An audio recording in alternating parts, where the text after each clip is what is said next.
Hello दोस्तों, कैसे हैं आप सब लोग। तो दोस्तों आज आप सबके लिए मैं एक मैनेजरियल इकोनॉमिक्स का काफ़ी इंपॉर्टेंट क्वेश्चन लेके आ चुकी हूँ। जैसे कि आप लोगों ने थंबनेल पे देखा, international framework of managerial economics. दोस्तों क्वेश्चन काफ़ी इजी है, लास्ट 3 इयर्स के एग्जाम में आ रखा है और पेपर पॉइंट ऑफ व्यू से बहुत ज़रूरी है। सो वीडियो को एंड तक देखिएगा ताकि आप लोग क्वेश्चन की थोड़ी सी भी डिटेल को मिस ना करो। सो क्वेश्चन को स्टार्ट करते हैं। सबसे पहले हम लोग यहाँ पे बताएंगे कि मैनेजरियल इकोनॉमिक्स क्या है। Managerial economics is a branch of economics that applies economic principle and concept to solve managerial problem in decision making. Managerial economics एक ब्रांच है इकोनॉमिक्स की जिसको हम लोग अप्लाई करते, जिसके प्रिंसिपल को हम लोग अप्लाई करते हैं, उसके कंसेप्ट्स को अप्लाई करते हैं ताकि हम लोग कंपनी की मैनेजरियल प्रॉब्लम्स को सॉल्व कर पाएँ और उसके बारे में कोई करेक्ट डिसीजन ले पाएँ। जो लिखा हुआ है मैंने वही बोला, पर आप लोग अगर उसको समझेंगे तो आपको ईजी रहेगा।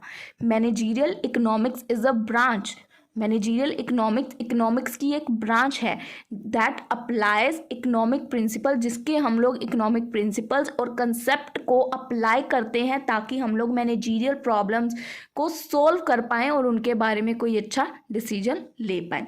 अगर हम लोग इन इंटरनेशनल कंटेक्स्ट देखें, क्योंकि यहाँ पे इंटरनेशनल फ्रेमवर्क के बारे में पूछा गया है, तो in an international context where business operate across borders. तो यहाँ पे देखो, अगर हम लोग इंटरनेशनल के बारे में बात करें, क्योंकि अब इंटरनेशनल बात कर रहे हैं, तो यहाँ पे हमारा बिजनेस बॉर्डर्स के उस पार भी ऑपरेट होगा। ठीक है, तो जो फ्रेमवर्क है मैनेजरियल इकोनॉमिक्स का, इसके लिए कुछ स्पेसिफिक फीचर्स की हमें ज़रूरत पड़ेगी, क्योंकि अगर हमें बॉर्डर पार अपने बिजनेस को ऑपरेट करना है तो बहुत सारे फीचर्स हमें जो है सीखने पड़ेंगे, न्यू स्किल्स सीखनी पड़ेंगी, न्यू चीज़ों को अडॉप्ट करना पड़ेगा। So let's break down the international framework of managerial economics. इसको मैं आपको बहुत ईजी शब्दों में समझाने वाली हूँ, सो प्लीज़ ध्यान से देखिएगा। ये ऊपर सिर्फ बेसिक था, ठीक है। तो हम लोग international framework of managerial economics को ब्रेक डाउन करेंगे छोटे छोटे इजी लैंग्वेज में, इजी पॉइंट्स में। सबसे पहले मैनेजरियल इकोनॉमिक्स को अगर इंटरनेशनली अपने काम को लेके जाना है तो उसको क्या करना पड़ेगा। सबसे पहले तो उसको सप्लाई एंड डिमांड चेकआउट करनी पड़ेगी ऑल ओवर द वर्ल्ड, क्या सप्लाई है क्या डिमांड है।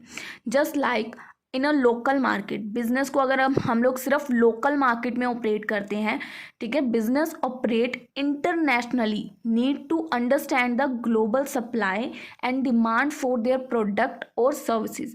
अगर हम लोग लोकल मार्केट की तरह करेंगे ना, तो हम लोग बिजनेस को बॉर्डर पार यानी कि वर्ल्ड लेवल पे, इंटरनेशनल लेवल पे ऑपरेट नहीं कर पाएंगे।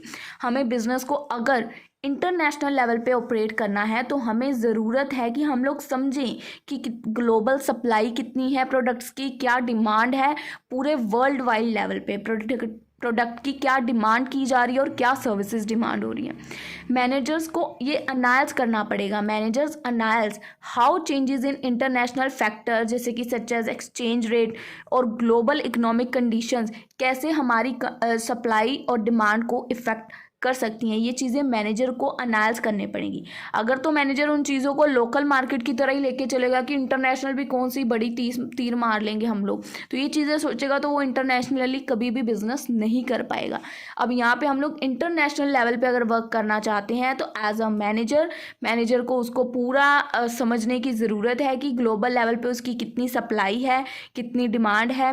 मैनेजर को जो है अनालाइज अच्छे से करना पड़ेगा कि अगर किसी भी एक्सचेंज रेट में या बाहर किसी भी टैक्स वगैरह में कुछ भी चेंजेस आता है तो क्या उसकी सप्लाई और डिमांड पे असर पड़ेगा प्रोडक्ट की या नहीं। पहला हमने उसको ब्रेक डाउन किया, पहला point. Second point, cost and revenue को अनालाइज करना पड़ेगा। Manager consider the cost associated with production, कितनी कॉस्ट, ट्रांसपोर्टेशन की क्या कॉस्ट आएगी, डिस्ट्रीब्यूशन इन डिफरेंट कंट्रीज क्या कॉस्ट पड़ेगी। तो ये चीज़ें मैनेजर को पहले से अनालाइज करके रखनी पड़ेगी। अगर आप कोई भी बिजनेस को इंटरनेशनल लेवल पे लेके जाना चाहते हो तो as a manager you should have to consider these thing. They also analyse revenue streams taking into account variations in currency value and market condition. तो उनको ये रेवेन्यू की स्ट्रीम्स जो हैं, अकाउंट जो करेंसी वैल्यूज़ हैं या मार्केट की जो भी कंडीशंस हैं, इन सब चीज़ों को, कॉस्ट और रेवेन्यू, 2 पॉइंट्स को अनालाइज पहले से ही करके चलना पड़ेगा कि कितनी कॉस्ट आएगी प्रोडक्ट को बनाने में, ट्रांसपोर्ट करने में, डिस्ट्रीब्यूट करने में, और रेवेन्यू जो पे करना पड़ेगा, ठीक है, रेवेन्यू स्ट्रीम्स। तो इन चीज़ों के बारे में उसको पहले ही अनालाइज करना पड़ेगा। सेकंड पॉइंट आ गया, पहला उसको सप्लाई एंड डिमांड देखनी पड़ेगी अगर वो इंटरनेशनल लेवल पे वर्क करना चाहता है। सेकंड, उसको कॉस्ट एंड रेवेन्यू एनालाइज करना पड़ेगा। थर्ड, मार्केट का स्ट्रक्चर देखना पड़ेगा। Understanding the market structure is crucial. Is it a competitive market or a monopoly? This influencing price strategy and market entry decision। क्योंकि अब अगर हमारी मार्केट कॉम्पिटिटिव है तो वो ऑब्वियस सी बात है जो हमने स्ट्रेटेजी बना रखी है ना, क्योंकि अगर आप लोगों को मैं ये कहूँ आप यहाँ पे कोई कंपटीशन में पार्टिसिपेट कर रहे हो, आप यहाँ के चैंपियन हो, पर आपके अंदर अब इतना ओवर कॉन्फिडेंस है कि मैं ओवर द कंट्री पूरा चैंपियन हूँ, पर ये आपकी सबसे बड़ी गलतफहमी है। जो स्ट्रैटेजीज, जो कह सकते हैं प्लानिंग आपकी यहाँ पे गेम को किसी भी जीतने के लिए चलेगी ना, वो बाहर जाके नहीं चलेंगी। वो स्ट्रैटेजीज ही नहीं वहाँ पे जाके वर्क करेंगी। वो आपको लगेगा कि मुझे कुछ भी नहीं आता। तो वही है, तो अगर मार्केट कॉम्पिटिटिव है तो वो आपकी प्राइसिंग की जो भी आपने स्ट्रेटजीज या जो भी डिसीजंस बना रखे हैं ना, सब पर असर कर सकती हैं, क्योंकि इन्फ्लुएंस करेंगी एक तरह से वो आपकी स्ट्रेटजीज को। तो मैनेजर्स मस्ट बी अवेयर। तो मैनेजर्स को इन चीज़ों के बारे में पहले ही अवेयर रह के चलना होगा कि क्या रेगुलेशंस है, कंपटीशन पॉलिसीज़ जो कि कंट्री टू कंट्री वेरी करती हैं। ठीक है, कंट्री टू कंट्री पॉलिसीज़ जो हैं वो वेरी करेंगी। तो ये चीज़ों का मैनेजर को पहले ही ध्यान रखना पड़ेगा। मार्केट का स्ट्रक्चर के बारे में पूरी एनालिसिस करनी पड़ेगी। फोर्थ नंबर पे रिस्क और अनसर्टेनिटी का भी ध्यान रखना पड़ेगा। इंटरनेशनल बिजनेस में बहुत सारी अनसर्टेनिटीज़ इन्वॉल्व होती हैं ड्यू टू फैक्टर्स, जैसे कि पॉलिटिकली इंस्टेबिलिटी होती है, एक्सचेंज रेट है जो वो फ्लक्चुएट होता रहता है, कल्चर डिफरेंट होता है। तो ये तीनों चीज़ें लिखी हुई हैं, political stability, political instability, exchange rate जो है वो फ्लक्चुएट होता है और कल्चरल डिफरेंसेस होते हैं। तो managerial decisions involve assessing and mitigating these risks to ensure the stability and success of the business। तो मैनेजर का जो भी मैनेजरियल डिसीजन होगा उसके अंदर इन्वॉल्व होगा कि वो रिस्क को लेना चाहते हैं, इंश्योर होंगे कि उस चीज़ की स्टेबिलिटी है और सक्सेस होगी उनके बिजनेस की। तो ये सभी चीज़ों को ध्यान में रखते हुए ही आगे चला जाएगा। नेक्स्ट चीज़ जो है, इंटरनेशनली अगर आप बिज़नेस करना चाहते हो तो आपको क्या ध्यान में रखनी है, क्या इंटरनेशनल अगर आप लोग करना चाहते हो, गवर्नमेंट एंड लीगल कंसिडरेशंस का ध्यान। Manager need to be aware of different legal and regulatory framework in each country of operation. Manager को ये पहले से ही पता होना चाहिए। अब ये नहीं है कि आप आउट ऑफ कंट्री जाके काम तो करना चाहते हो पर आपको यही नहीं पता कि बाहर जाने के लिए कुछ पॉलिसीज़ हैं या कुछ रूल्स हैं जिनको फॉलो करना है, और आप एक दिन पहले वही सारे रूल्स ख़राब कर रहे हो। तो मतलब ब्रेक डाउन कर दोगे उन रूल्स को। तो आपको पहले से आइडिया होना चाहिए कि अगर मुझे ये गोल है तो इस गोल को करने के लिए मुझे ऐसी कौन सी चीज़ें हैं जिनसे दूर रहना है। तो आपको ये पता होने चाहिए कि डिफरेंट लीगल रूल्स या रेगुलेटरी फ्रेमवर्क्स होते हैं हर कंट्री के, तो उनको हमें ध्यान में रखना है। दे अडेप्ट स्ट्रेटजीज। अब देखो यहाँ पे मैनेजर्स को स्ट्रेटजीज को अडेप्ट करना पड़ेगा to comply with various laws, tariffs and trade restrictions. जो भी वहाँ की रिस्ट्रिक्शंस हैं उनको हमें फॉलो करना पड़ेगा। अगर हम बाहर किसी कंट्री में जा रहे हैं तो हमें वहाँ की पॉलिसीज़ का भी सम्मान करना पड़ेगा। जैसे यहाँ पे अगर हम लोग, हमारी गवर्नमेंट ने कोई पॉलिसीज़ निकाल रखी है तो हम उनकी देखते हैं ना कि हम लोगों ने इसके अगेंस्ट नहीं करना। तो बाहर जाके भी हम लोग उन चीज़ों का ध्यान रखेंगे, वहाँ की गवर्नमेंट के अकॉर्डिंग चलेंगे। Next, cultural and social factor, recognizing and adapting to culture different is crucial for success। recognize करना और बाहर के कल्चर को अडेप्ट करना एक डिफरेंट, मतलब कह सकते हैं डिफरेंट क्रूशियल जो है आपके लिए सक्सेस का एक न्यू डोर ओपन करेगी। अगर आप बाहर जाके बाहर के सोशल फैक्टर्स को, कल्चर को अच्छे से अडेप्ट कर लेते हो तो कहीं ना कहीं आपके सक्सेस होने के चांसेस बढ़ जाते हैं। What works in one country may not be suitable in another. अभी हो सकता है कि यहाँ पे हम लोग इंडियन वेशभूषा पहनते हैं और यहाँ पे बिकती भी है, पर हो सकता है वो चीज़ वहाँ जाके ना बिके। तो आपको वहाँ जाके वहाँ के कल्चर और वहाँ की चीज़ों के अडेप्ट करना चाहिए, तभी आप लोग वहाँ पे जाके एक स्टेबल और सक्सेसफुल बिजनेस क्रिएट कर पाओगे। सोशल फैक्टर्स जैसे कि सच एज कंज्यूमर की क्या वहाँ पे प्रेफरेंसेस हैं, क्या एटीट्यूड है, तो एक बहुत बड़ा रोल प्ले करेंगे आपके सक्सेस होने में। तो ये आपके डिसीजन मेकिंग में एक बहुत बड़ा रोल है। अगर आप इनके ऊपर रिसर्च वगैरह करके जाओगे तो इंटरनेशनल लेवल पे आपकी हेल्प होगी। नेक्स्ट, अगर आप लोग इंटरनेशनल लेवल पे बिजनेस करना चाहते हैं अपने मैनेजरियल इकोनॉमिक्स के थ्रू, तो देन नेक्स्ट क्या है, international trade and exchange rate. Manager को जो है एनालाइज करना पड़ेगा इंटरनेशनल ट्रेड पॉलिसीज़ को और एग्रीमेंट्स को, जो कि इफेक्ट कर सकते हैं हमारे गुड्स या सर्विस की मूवमेंट को। क्योंकि हो सकता है हम लोग ट्रांसपोर्ट कर रहे हैं हमारे गुड्स को और उनकी ट्रांसपोर्ट करते वक्त बॉर्डर पे प्रॉब्लम्स क्रिएट हो रही हैं, अफेक्ट आ रहे हैं, क्योंकि उसकी पॉलिसीज़ कुछ ऐसी हैं कि हम लोग ऐसी कोई चीज़ इंडिया से बाहर ना बेच सकते हैं, ना बाहर से मंगवा सकते हैं। कुछ चीज़ें ऐसी हैं जो अलाउड नहीं है, ठीक है। तो हमें इन पॉलिसीज़ के बारे में भी मैनेजर को अच्छे से पता होना चाहिए कि कौन सी ऐसी चीज़ें हैं जिनमें हमें कोई भी असर नहीं पड़ेगा अगर हमारे गुड्स एंड सर्विसेज बॉर्डर के उस पार जाते हैं या वहाँ से आते हैं। तो एक्सचेंज रेट फ्लक्चुएशन इम्पैक्ट करेगी हमारी प्राइसिंग की स्ट्रेटजी पे, कॉस्ट के स्ट्रक्चर पे और हमारे प्रॉफिट के मार्जिन्स पे तो डेफिनेटली असर करेगी, ठीक है। नेक्स्ट, मैनेजर को क्या ध्यान रखना होगा, स्ट्रेटेजिक डिसीजन मेकिंग करनी होगी, यानी कि स्ट्रेटेजी बनानी होगी।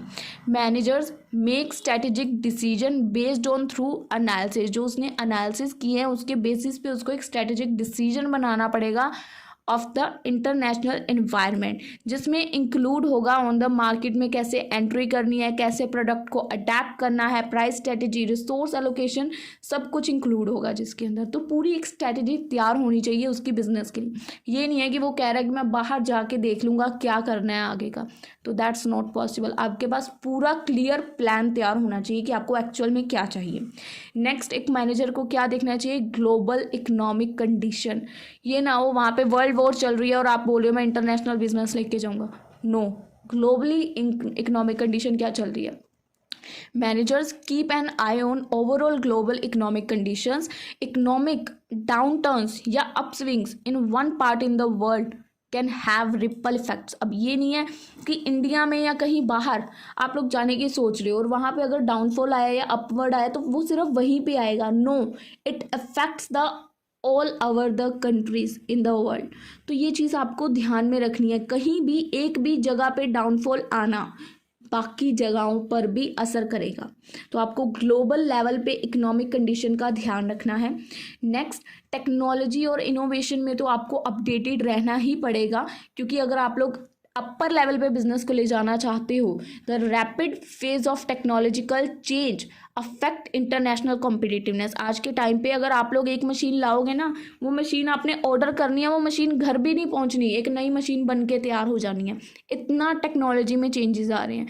तो managers needs to incorporate technological advancement into their strategies for production, marketing and distribution। तो मैनेजर्स को ये चीज़ें अडेप्ट करनी पड़ेंगी, जो भी एडवांसमेंट्स आई हैं स्ट्रेटजीज को अपनी एडवांस करना पड़ेगा, प्रोडक्शन, मार्केटिंग, डिस्ट्रीब्यूशन, सब प्रोसेस को उसको अपडेट अप टू डेट रखना पड़ेगा, ठीक है। तो समरी में देखें तो जो हमारा इंटरनेशनल फ्रेमवर्क कह सकते हैं एक मैनेजरियल इकोनॉमिक्स का, इसके अंदर इन्वॉल्व होते हैं applying economic principles to make sound business decisions in the global concepts।